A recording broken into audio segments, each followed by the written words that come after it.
Salut, hello everyone. Welcome back to my channel. Bienvenue sur ma chaîne YouTube. Je m'appelle Mehdi.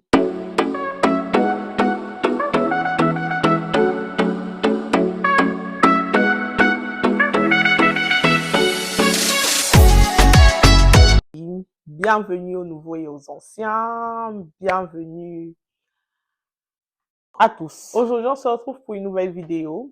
Aujourd'hui, je viens vous parler d'un sujet un peu triste, mais qui aujourd'hui ne fait plus sujet de tristesse dans ma vie, honnêtement.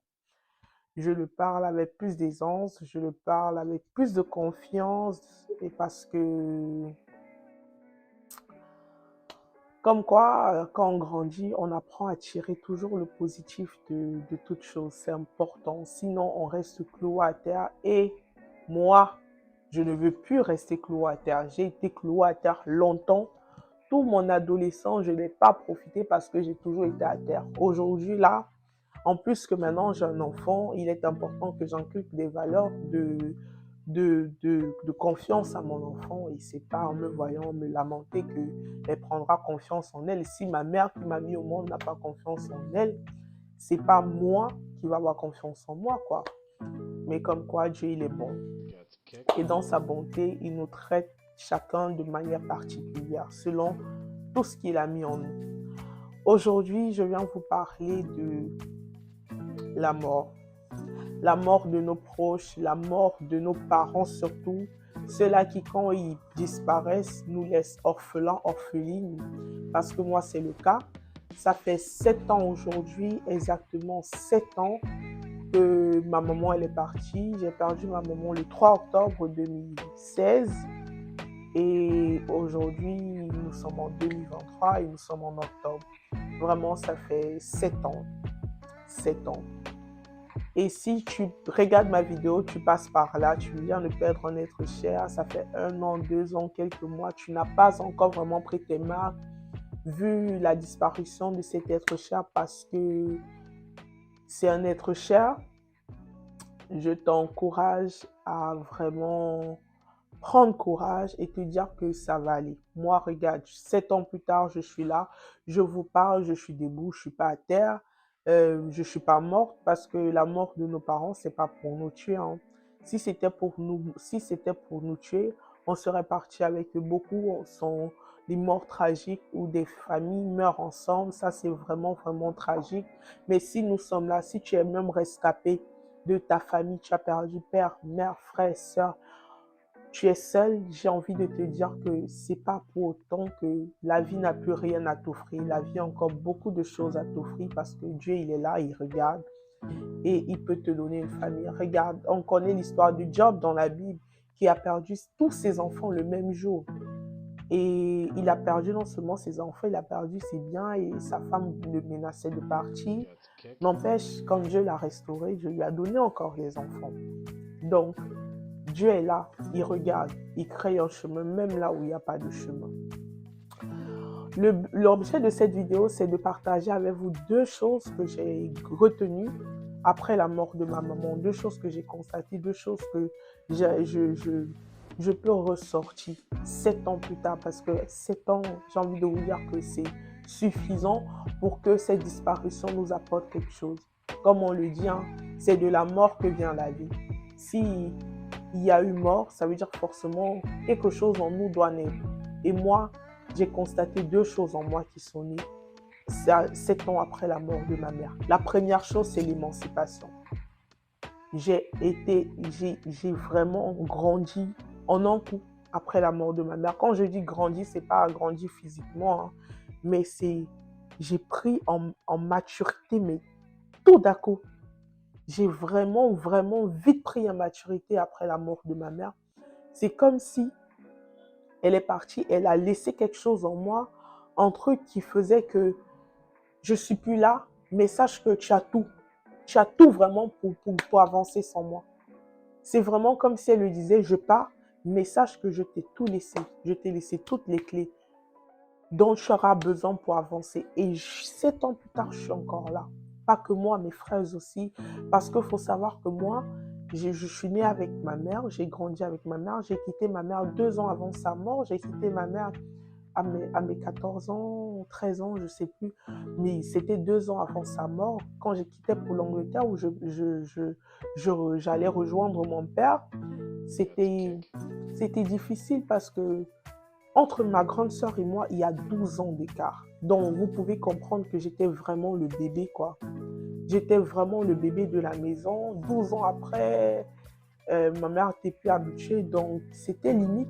J'étais pas son seul enfant, mais c'est comme si j'étais son seul enfant parce que au moment où elle m'accouche, mes aînés, ils sont des ados, ils sont plus ou moins indépendants. Donc, elle a vraiment pris le temps, ma mère a beaucoup investi de son temps sur moi. C'est-à-dire que les erreurs qu'elle a fait avec mes frères, elle se rassurait qu'elle ne les fait pas avec moi. Parce qu'elle savait que j'étais son dernier enfant. Après moi, elle n'a pas eu. Après moi, les choses ne se sont pas toujours bien passées. Donc, ce qui a fait que j'étais le seul enfant, le dernier enfant qui lui restait. Et quand je dis que j'ai très vite émancipé, c'est-à-dire que je suis quittée peut-être de 2 à 7. À 7. J'ai vraiment, vraiment très vite émancipé. C'est-à-dire que j'ai appris à me motiver seule. J'ai appris à sortir des excuses. J'ai appris à introduire dans ma vie les choses dont j'avais pris conscience qui me manquaient. Mais tout ça, vraiment, ce sont les choses. Avant même que je donne ma vie au Seigneur, ça commençait. Mais quand j'ai donné ma vie au Seigneur, ça s'est amplifié. Ou du moins, ça est devenu plus évident. Ça s'est mieux structuré. Ça s'est vraiment mieux structuré. C'était vraiment compliqué parce que quand moi je quitte ma mère pour l'Angleterre, c'était un nouvel espace pour moi. Déjà, je n'étais pas préparée à vivre en Angleterre. Quand je quittais le Cameroun, ma destination finale, normalement, ça devait être la France. L'Angleterre était censée être une transition. Mais Dieu faisant ces choses, je suis restée. Donc, c'est-à-dire que l'intégration était très difficile avec la barrière de la langue. Moi, étant francophone, bien que je viens d'un pays bilingue, mais j'étais de la partie francophone. Mais Dieu m'a vraiment soutenue. Un jour où je vous rencontrais vraiment mes premiers années en Angleterre, vraiment pour motiver quelqu'un, c'était intense, mais j'y suis parvenue. J'ai pu me démarquer à ma façon, bien sûr. Et ma mère était toujours là au téléphone, là, c'était à distance. Elle me disait toujours des mots comme quoi, non, tiens bon, je te fais confiance. Sache que c'est pas en vain que le Seigneur t'a permis de partir. Tu es la première de notre famille à sortir du pays. Et c'était le cas. J'étais la première personne de ma famille maternelle à sortir du pays, à avoir la grâce d'aller à l'étranger. Et je suis allée jeune, je ne suis pas allée en tant qu'étudiante, je suis allée dans un cadre familial dont il y avait déjà tout en place pour moi. Il fallait tout simplement que je sois concentrée. La seule chose qu'on me demandait, c'était d'être concentrée, de ne pas vaciller à gauche, à droite avec les mauvaises compagnies, bien que ça n'a pas manqué. Mais il fallait tout simplement que je me concentre et je donne le maximum dans mes études, en sachant que je partais déjà avec un handicap, le fait que je ne connaissais pas la langue, je ne la maîtrisais pas, il fallait que je le fasse. Et mes parents, tout comme ma mère, mon père aussi, ils mettaient tout en place pour que je sois concentrée dans mes études. Mais ma maman, elle était vraiment un pilier. Elle me disait toujours, elle me consolait, tu sais, rends-moi fière. Moi, dans ma vie, mon seul objectif était de rendre fière ma mère. Le reste ne m'importait peu. Si ma mère est fière de moi, je suis OK. Si ma mère me dit, ma fille, je suis fière de toi, moi, je suis fière de moi. Et quand elle est sortie de l'équation du monde de manière physique, c'était dur. Je n'avais plus de roc sur lequel m'appuyer. Qui allait encore me motiver? Mon papa? On ne se connaissait pas. On ne se connaissait pas, c'était compliqué. Donc, il a vraiment fallu que moi, personnellement, je me dise que Médine, elle est partie, mais que tes objectifs ne changent pas. Moi, j'étais vraiment l'espoir. J'étais vraiment l'espoir parce que il fallait que je réussisse où mes aînés n'ont pas réussi dans le domaine des études. il fallait que j'aille plus loin qu'eux. Il fallait que je rapporte les choses qui n'existaient pas dans notre famille, c'est-à-dire j'étais la première personne à ramener le bac, à ramener ma licence et par la grâce de Dieu aussi mon master. Donc, et moi, je le faisais pour l'honneur de ma mère. Pour l'honneur de ma mère. Ça, c'était avant. Ça, c'était mes motivations avant. Vraiment. Mais où j'ai commencé à m'émanciper, c'est le fait que je ne me suis pas laissée, je n'ai même pas fait le deuil de ma mère, pour vous dire vrai.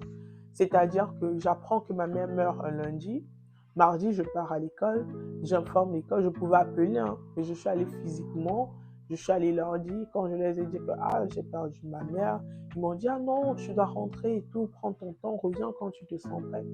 Je suis rentrée, je suis revenue vendredi. Je suis revenue vendredi, on me dit, ouais, pourquoi t'es de retour et tout, il fallait prendre ton temps.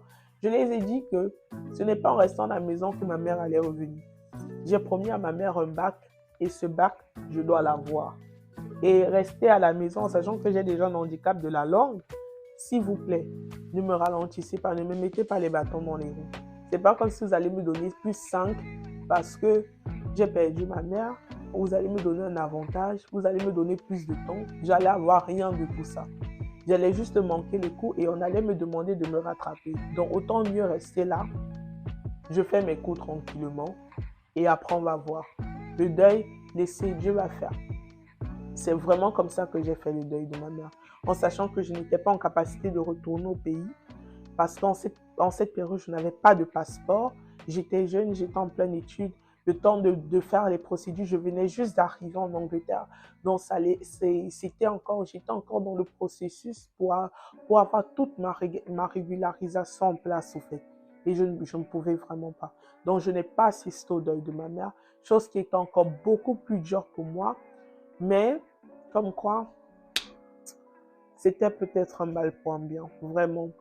Donc, comme je dis, j'ai retenu que j'ai vu que j'ai beaucoup émancipé parce que j'ai constaté que les valeurs que ma mère m'inculquait depuis ma tendre enfance ne m'ont été utiles que après sa mort.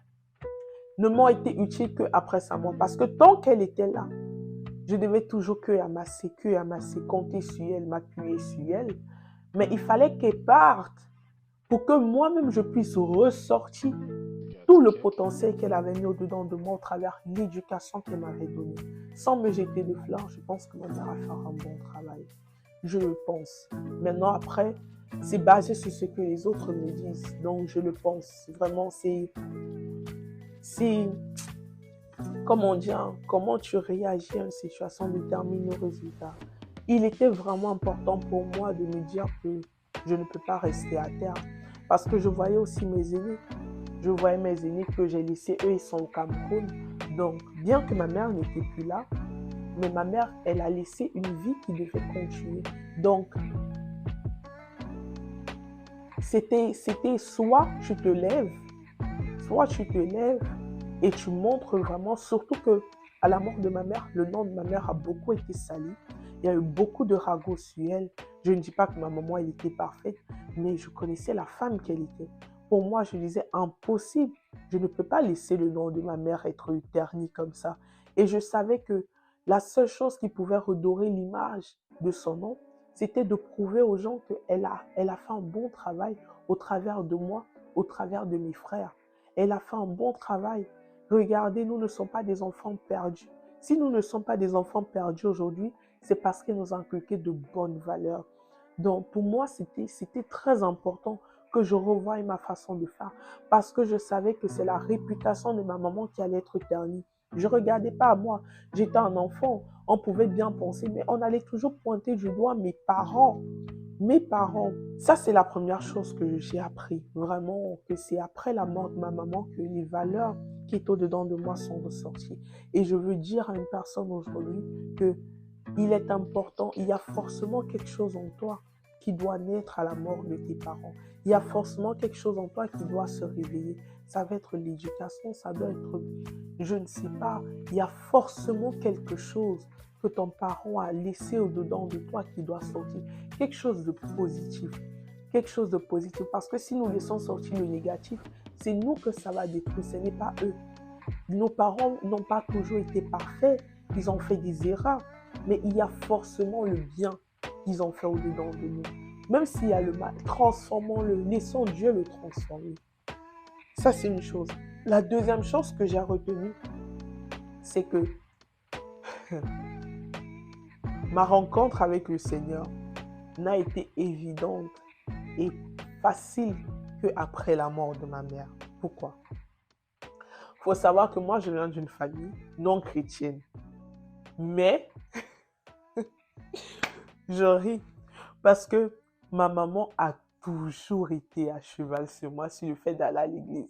Alors qu'elle-même, elle ne partait pas à l'église. Ah, je ne comprenais pas cette histoire. Depuis petit temps, c'est les voisins qui m'ont fait connaître l'église. Moi, dans ma maison, j'étais la plus petite, mais j'étais la seule qui sortait tous les dimanches que je m'en vais à l'église. Avec qui les voisins. Si ma mère rentre, tu n'es pas allé à l'église, pourquoi? Ah, ça va être des problèmes. Mais maman, c'est toi qui dois m'amener à l'église.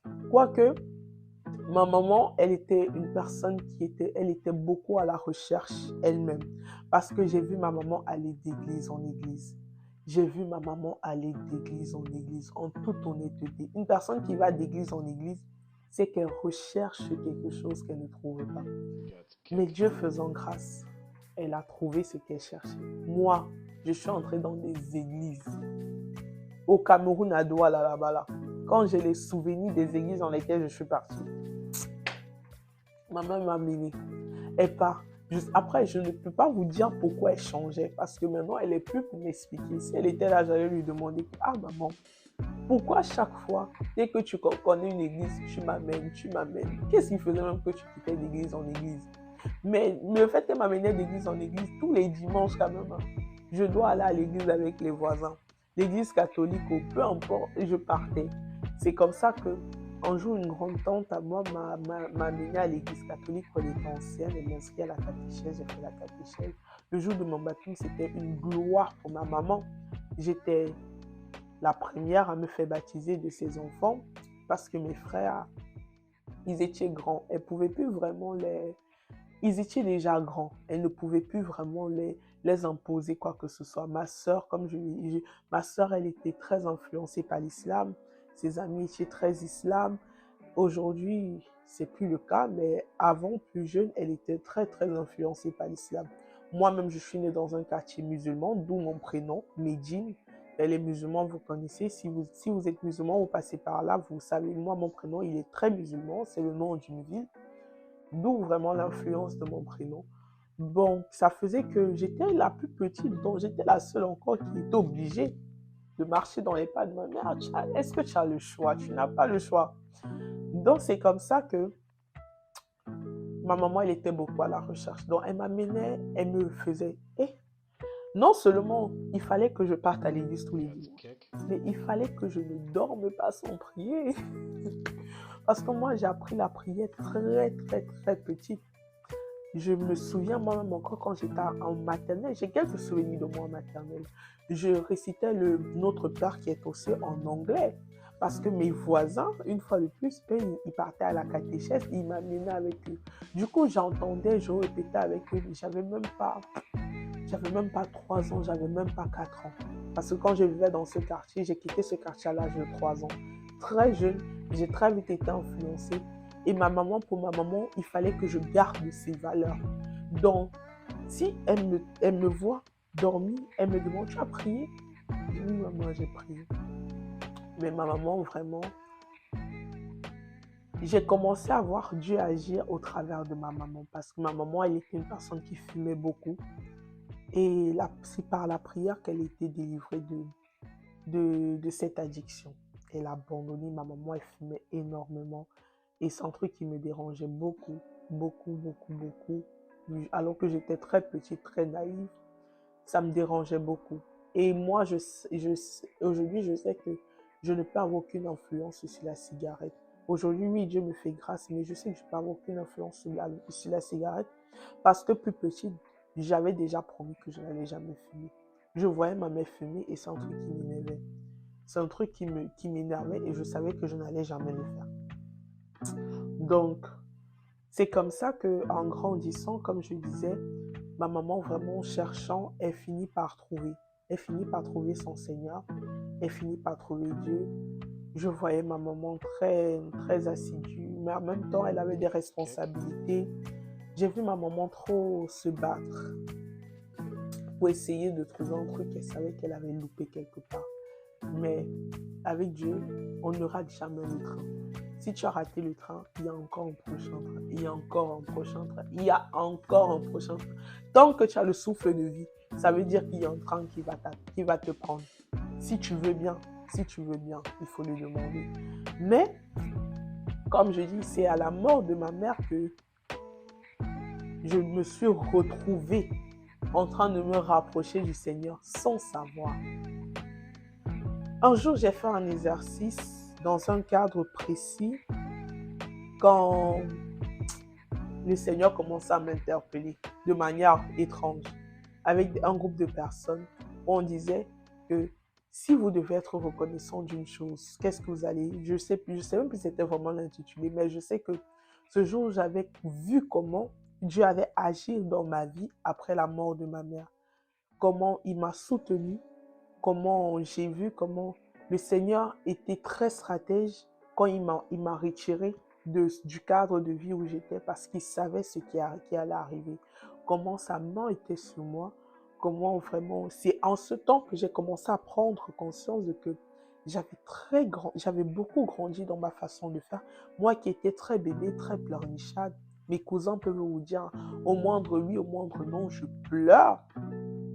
J'étais très faible, très fragile. J'étais incapable même de porter en dessous de 5 litres parce que j'étais vraiment un bébé à maman. Vraiment un bébé à maman. Mais j'ai vu comment je commençais à moi-même prendre des initiatives. Je devenais très autonome. Et aujourd'hui, ça s'amplifie. Ça s'amplifie vraiment. Et je dis gloire à Dieu. Gloire à Dieu. Et ceci, pourquoi je vous partage ça, c'est pour vous dire, la Bible parle beaucoup des orphelins et des orphelines. Et je pense à l'histoire d'Abraham. Abraham, pour ceux qui ne connaissent pas l'histoire d'Abraham, Abraham quitte son pays d'origine par le biais de son père. Il quitte son pays d'origine avec sa femme et son neveu. La destination finale, c'était Canaan. Pour les chrétiens, on sait que Canaan, c'était la terre promise. Le père d'Abraham quittant Canaan, son pays d'origine pour la destination Canaan, mais il s'arrête en chemin. Je ne sais pas, je me souviens pas si où ils se sont arrêtés, c'était temporaire ou c'était définitif, mais n'empêche, ils se sont installés dans cette ville et son père meurt. C'est après la mort de son père que Dieu se révèle à lui et Dieu lui donne des instructions. Abraham, quitte ta nation, quitte ta famille, quitte ta patrie, va vers le pays que je te montrerai. Et il s'avérait que ce pays, c'était Canaan. Et là, quand le Seigneur m'interpelle, parce que récemment, le jour des 7 ans de ma maman, j'ai beaucoup médité sur sa mort. Et c'est où je comprends qu'au fait, c'est plus ou moins la même histoire. Le fait que le père d'Abraham n'était plus, les oreilles d'Abraham étaient plus disposées. Et c'est pour ça que Dieu s'est révélé à lui. La Bible dit que Dieu est très sensible à ceux qui sont vulnérables. Quand on perd un être cher, on devient vulnérable. C'est pourquoi Dieu insiste beaucoup sur le fait que les chrétiens doivent prendre soin des orphelins et des veuves. Parce que ce sont des personnes très vulnérables. Ce sont des personnes qui perdent leur pilier. Ce sont des personnes qui perdent une couverture, une protection. Ils sont exposés à la méchanceté des hommes. Et Dieu étant un Dieu juste, sa justice est plus proche de ce genre de personnes parce qu'ils ont besoin. Combien d'entre nous comptons sur les prières de nos parents pour nous faire avancer? Beaucoup d'entre eux, moi pas, hein, mais beaucoup de gens appellent leur mère mon Dieu sur terre, prie pour nous. Parce que les mamans prient beaucoup pour leurs enfants et c'est les prières des mamans qui sont beaucoup soutenues ou les prières d'un parent. Mais quand tu n'as plus un parent pour prier pour toi, tu es vulnérable. Et dans ce cadre, Dieu vraiment se rapproche de toi. Et ceci, c'est juste pour dire à une personne que si tu es dans une situation, si tu viens de perdre ton parent, c'est le moment pour toi de regarder à Dieu. Si tu regardes à Dieu, je t'assure que tu seras une personne plus dangereuse que d'autres. Tu n'es pas déprivilégié. parce que tu es orphelin. Non, c'est souvent l'erreur qu'on pense. Et ça peut être le cas. Ça dépend de comment on réagit face à cette situation. Tu peux être la personne qui a le moins de privilèges dans le monde parce que maintenant, tu n'as plus de voix qui va porter sur ta voix. Mais si tu ne regardes pas Dieu, qui lui a la voix au-dessus de toutes les voix, quand lui il parle, personne ne peut dire le contraire. Si tu ne regardes pas lui pour dire Seigneur, maintenant que je suis dans cette situation, qu'est-ce que je dois faire? Ne me laisse pas seul. Tu vas te retrouver très vulnérable. Au lieu de demander à Dieu pourquoi mes parents? Parce que, comme mon pasteur dit, c'est le pourquoi qui ramène le traumatisme. Et c'est vrai. Dans ce genre de situation, quand tu demandes à Dieu pourquoi la mort, pourquoi ci, pourquoi ça, si tu réponds vraiment, tu vas être traumatisé. Autant mieux ne même pas chercher le pourquoi, mais de chercher qu'est-ce que je dois faire. Seigneur, je ne sais pas quoi faire dans cette situation, je suis mal, ne me laisse pas seul. Tu verras qu'il va te soutenir dans ce temps de deuil, parce qu'il y a toujours un temps de deuil. Et peut-être 7 ans plus tard, tu seras comme moi. Peut-être toi, ça fait même plus de 7 ans, ça fait 10 ans, 12 ans, mais tu ne vois pas le changement. Il y a encore temps que tu te dises que tu reviens sur les pas et tu dis Seigneur, toi-même tu vois, je n'ai plus de père, je n'ai plus de mère, soit je n'ai plus les deux, soit je n'ai plus un côté, je n'ai plus un côté. Maintenant, s'il te plaît, comble ce vide. Dieu, il va le combler. De façon même à ce que nos parents biologiques ne peuvent même jamais le faire. Ne peuvent jamais le faire. Aujourd'hui, je suis plus solide par la grâce de Dieu. Vraiment par la grâce de Dieu. Aujourd'hui, est-ce que je vais dire que avoir une vie sans mère, c'est dur. Et en plus, moi, en tant que jeune mariée, j'aurais aimé avoir les conseils de ma mère. J'aurais aimé que ma mère me tienne par la main, que ma mère vive cet temps solennel et voit mon enfant. En plus, j'ai prénommé mon enfant sur ma mère. Mon enfant porte le même prénom que ma mère. L'un de ses prénoms, c'est le prénom de ma mère et aussi de ma grand-mère, parce que ce sont ces deux personnes qui ont vraiment beaucoup joué dans mon éducation. Ma grand-mère aussi. Ma grand-mère paternelle, c'est la seule que j'ai connue. Mais c'est juste pour vous dire que ce n'est pas la fin. Ne regarde pas en bas, regarde en haut. Ton Dieu, il est là. Il est là. De cette mort, il y a forcément quelque chose qui va sortir. Moi, je sais qu'il y a encore beaucoup de choses qui doivent sortir. Je garde beaucoup les conseils de ma mère. Je garde beaucoup ses paroles. Je garde beaucoup sa façon de faire parce que ma maman m'a beaucoup inculqué le respect. Elle ne blaguait pas avec ça. Le respect des aînés. Ne jamais manquer le respect à un homme. Ça, ce sont les valeurs que ma maman m'a beaucoup inculquées. Si vous voulez, je vous partagerai un peu ce que j'ai appris de ma mère dans une autre vidéo. Mais là, c'était vraiment pour vous partager comment est-ce que le deuil de ma mère, ou du moins la disparition de ma mère, je préfère dire disparition que de dire mort, parce que pour moi, elle n'est pas morte. J'ai la ferme conviction que ma maman, elle est aujourd'hui dans un lieu sûr, parce que le Seigneur me l'a confirmé à plusieurs reprises. Que ma maman, elle n'était pas partie en enfer, si on va dire ça comme ça. Elle était vraiment près de lui. Donc, et c'est une assurance. Les prières de ma mère aujourd'hui ont un poids sur nous. Elle a beaucoup prié pour nous et c'est maintenant que je le vois. Ça se sent, vraiment, ça se voit. Ça se voit. Et Dieu aujourd'hui, il est vraiment le Père des orphelins. Ce n'est pas une blague. Il est vraiment le Père des orphelins. Déjà que Dieu nous prend tous en adoption tels que nous sommes, que nous ayons des parents ou pas. Celui qui désire de faire de lui son Père, il suffit juste d'accepter Jésus et il devient ton Père. Combien de fois, alors toi qui n'as vraiment pas de parents physiquement, mais ça veut dire que tu es encore plus proche de son cœur parce qu'il sait que toi, tu as besoin d'un plus. Toi, tu as un handicap que les autres n'ont pas. Mais en sachant que nous allons tous passer par là, il est important de savoir nous soutenir. Et pour ceux qui ont encore leurs parents, je vous dirais vraiment, profitez de vos parents. Honorez vos parents. Parce que le commandement qui se rattache à l'honneur des parents, c'est le premier commandement qui rattache une promesse. La Bible dit, honore ton père et ta mère afin que tes jours soient prolongés sur terre. Veillons à ce que nos parents soient fiers de nous. Faisons notre part d'enfant. Avant que les parents ont leur part, mais comme je l'ai dit, dès lors que tu deviens adulte, tu as ta part à jouer. Il n'y a plus de que tu dois accuser ton parent. Non, tu as ta part à jouer. S'il y a la faute de ton parent quand tu es un enfant, mais dès lors que tu n'es plus un enfant, ce n'est plus la faute de ton parent. Et tu vas rendre des comptes à Dieu. Je t'ai dit, honore ton père et ta mère. Est-ce que tu as honoré ton père et ta mère? Si tu dis oui, Dieu, mais regarde, elle m'a abandonné, elle ne m'a pas... Ce n'est plus son problème.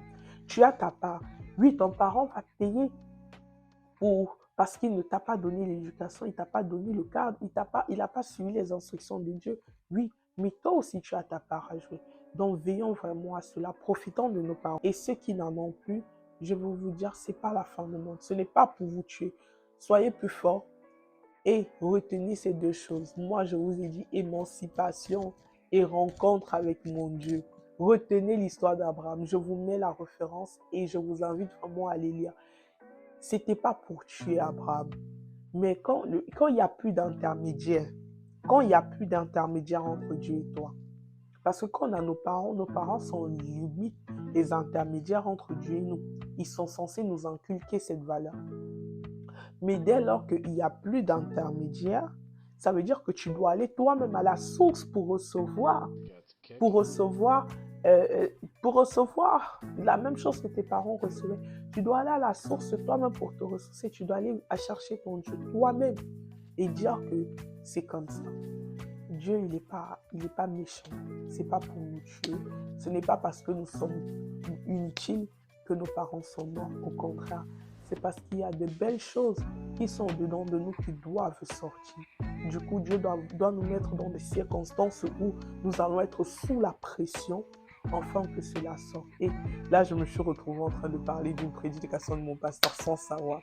Je vous assure que ça là, c'est sorti, c'était un freestyle. Tout ce que je dis, c'est un freestyle. Mais là, c'est sorti comme ça. C'est où tu vois vraiment que, allez à l'église, hein, allez à l'église, les gars. C'est pas pour les hommes de Dieu, il faut les respecter. Les messages qu'ils vous donnent là, c'est vraiment pour que vous les mettez en application. Je vois vraiment ça. Même si les moments difficiles, il y en aura encore. Après la mort des parents, ça peut être la mort de quelqu'un d'autre. Moi, aujourd'hui, je demande à Dieu de vraiment me fortifier. Avant, je pensais que parce que j'ai perdu ma mère, il n'y a plus aucune mort qui va m'affecter. Non. Cette année, j'ai perdu un de mes frères, un de mes petits frères, et ça m'a beaucoup affecté. Et je me dis vraiment que, Seigneur, je demande à Dieu vraiment de me préparer à savoir accepter la mort d'un être proche. Aujourd'hui, j'ai encore mon papa et je sais que s'il part demain, je vais vraiment être mal. Donc, que le Seigneur qu'il nous apprenne vraiment à ne plus prendre la mort comme tabou, mais plutôt à savoir préparer l'après-mort. Merci de m'avoir écouté. J'espère que cette vidéo t'aura fait du bien. Je sais qu'elle est longue. Il y en a qui me demandent vraiment des longues vidéos, mais j'essaye de rendre mes vidéos courtes. Mais je ne sais pas comment, quand ce que j'ai à dire est vraiment riche. Soit je vais la rendre en 2 parties, soit je vais vous la livrer en 1 partie et vous prendrez plaisir. Mais sinon, portez-vous bien et on se retrouve pour une nouvelle vidéo très bientôt. Que Dieu vous bénisse. Bisous.